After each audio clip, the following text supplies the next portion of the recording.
السلام عليكم ورحمة الله، ورجعت لكم فيديو جديد من قناة عائلة ماما بس. ازيكم حبايبي؟ عاملين ايه؟ اخباركم ايه؟ بصوا بقى النهارده جاية عاملة أكلة اقتصادية 25 جنيه 24 كمان. بصوا بقى النهارده جوزي الصبح جه، يا بسمة يا حبيبتي، يا بسمة يا قلبي، حسيت كده ان في حاجه غريبه يعني. قلت له خير؟ الكلمتين دول على الصبح مش طبيعيين. قال لي بصراحه اصل انا معيش فلوس ومعيش الا 25 جنيه، هم دول المصروف بتاع الغدا النهارده.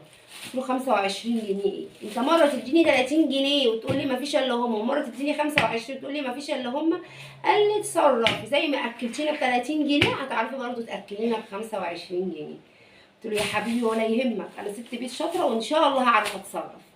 وراح يزيد. قعدت افكر اعمل ايه. لقيت بقى ايه؟ كشري اصفر او كشري اسكندراني، اللي انتوا كل حد بيقول بتوع اسكندريه بيقولوا كشري اسكندراني، كشري اصفر، اللي انتوا ايه بتقولوا عليه. عايزه اقول لكم كويس جدا، مغذي قوي قوي، يعني العدس اصلا بروتينات ومغذي ونشويات. وبعمل له بقى انا تقليه من على الوش زي الكشري اللي هو العادي، اللي هو الكشري المشكل العادي.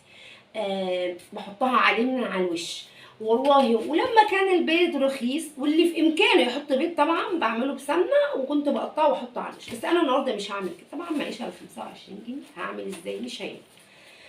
فانا بقى رحت نازله السوق، جبت بقى المفاجاه بقى النهارده ان الرز رخص، كان ب 30 جنيه لقيته ب 25 جنيه وب 27. قلت له لا ادينا ابو 25. النهارده بقى الظروف مش نافعه. جبت نص كيلو، جبت نص رز تمام كده ب 12 ونص، وجبت ربع عدس ب 11 جنيه، يبقى كده كله 22 جنيه ايه ونص. وجبت كيلو طماطم ب 3 جنيه ونص تمام كده. وطبعا بقى هعمل لازم طبق سلطه جنبيه، انا بعملها السلطه اللي هي طماطم وفلفل وخيار تمام. كان عندي خيره في التلاجة، وجبت الطماطم والبصل عندي من البيت. كده الاكل كله متكلف 24 ونص بالظبط، لو بالورقه او بالقلم، فاحنا هنقول 25 تمام كده. طبعا عندنا الزيت في البيت، السمنه في البيت لو هنعمل بيها شويه. فكده الاكله النهارده كلها هنقول ب 25 جنيه والحمد لله على كده. وطبعا يوم بيمشي كده ويوم بيمشي كده، وان شاء الله تتقضى. ولازم نوري الرجاله اللي احنا ستات بيوت وشاطرين قوي قوي قوي. متنسوش بقى تفعلوا زر الجرس اللون الاحمر، تدوسوا عليه وتشتركوا، وتفعلوا زر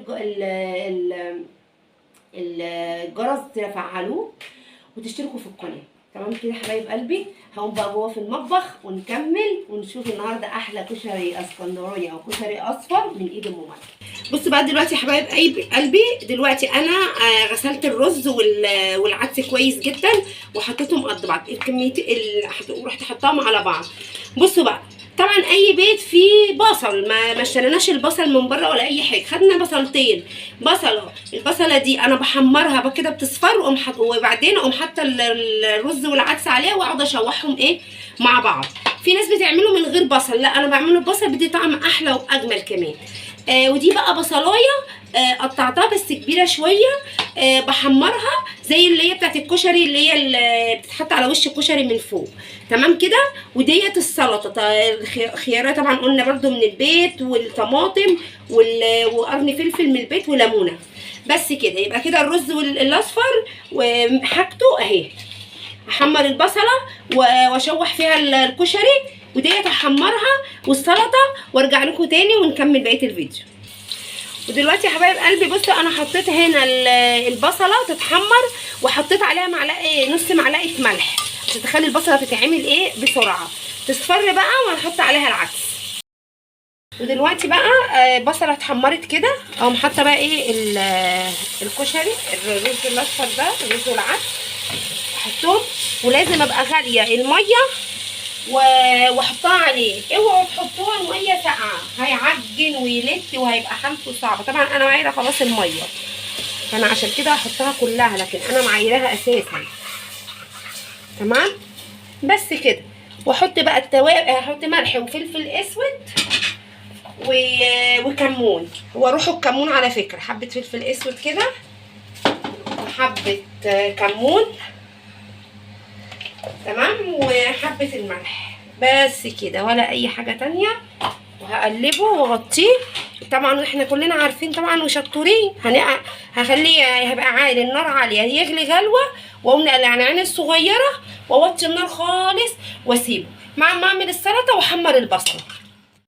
ورجعت لكم بقى. بصوا بعد ما خلصت الكشري، بصوا انا نسيت اقول لكم بس على حاجه وانا في المطبخ. انا عملت هنا دي التقليه، انا بعمله تقليه وبحطها على الوش زي الكشري المصري العادي. بس التكه هنا ان لازم تحط لها معلقه دقيق او نشا. عايزه اقول لكم بتبقى بصوا جميله جدا، مقرمشه مقرمشه، ولازم تبقى فاتحه، ما ينفعش تبقى غامقه، لو غامقه بتغير طعم الكشري ده او الكشري التاني. وطبق سلطه طبعا ماشي. وده بقى كان شكل الكشري. عايزه اقول لكم والله طعمه جميل جدا جدا جدا. ودي كانت اكله اقتصاديه النهارده قوي، ب 24 جنيه ونص بالظبط. وكان طبق جميل. وعايزه اقول لكم يكفي كذا فرد، وفي اصلا بقيته جوه تاني تمام كده. ويبقى كده السلطه والكشري الاصفر والتقليه. التقليه دي ما حدش يكسل انه يعمل. عايزه اقول لكم انا طبعا اي حد في البيت، البصل في البيت اكيد بنجيب كميه ونشيلها. والطماطم جبت كيلو النهارده، وطبعا ما خدتهوش كله، انا واخده طماطميتين ولا حاجه بس كده. والخيار كان عندي في البيت وقرن الفلفل. وكده كانت اكلتنا ب 24 جنيه. وكان احلى اكله وجميله وحلوه. طبعا اللي في امكانه ومعاه وان هو يعمل، بجيب بيض ساعات، بيض وبعمله بزبده، بحمصه